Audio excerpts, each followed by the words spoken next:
नवाज शरीफ की सेहत पर हमेशा की तरह झूठ बोला गया। एम्बुलेंस के बजाय फजलुर रहमान जाती उम्रा पहुंचकर नवाज शरीफ को सियासी ऑक्सीजन दे रहे हैं। फवाद चौधरी का नवाज फजलुर रहमान की मुलाकात पर रद्द-ए-अमल। सुप्रीम कोर्ट से नवाज शरीफ की सियासी सरगर्मियों का नोटिस लेने का मुतालबा कर दिया।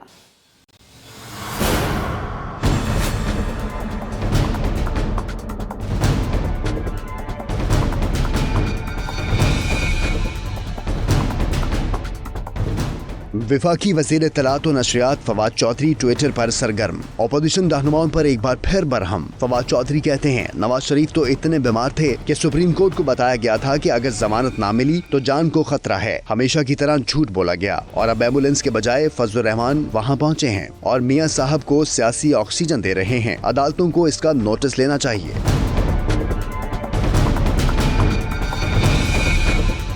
फवाद चौधरी का कहना था कि 1947 से 2008 तक पाकिस्तान का कुल बैरूनी कर्जा $37 बिलियन था। इस रकम से इस्लामाबाद बना, तरबेला बना, मंगला बना, नेवल बेसिस बनाई गयी, फौज को जदीद हथियारों से लैस किया गया, गवादर बनाया, मोटरवे बनी। वजीर इत्तलात ने कहा कि 2008 से 2018 तक बैरूनी कर्जा पहुँचा $97 अरब पर, यानी $60 अरब का इजाफा हुआ। सवाल ये है कि ये पैसा कहाँ गया। मुखालिफिन पर लफ्जी लाठीचार्ज करते हुए फवाद चौधरी ने मजीद कहा कि ये पैसा दो खानदानों ने आपस में तकसीम किया। हुदैबिया फ्रॉड का मॉडल दोनों हुक्मरान खानदानों ने बार बार इस्तेमाल किया। पैसा हुंडी और हवाले से बाहर भेजा गया और घुमाया गया। जाली अकाउंट्स और जाली लोग इस्तेमाल हुए। नवाज, शहबाज और जरदारी इस तमाशे के मरकजी किरदार हैं। साइड रोल वाले दर्जनों हैं।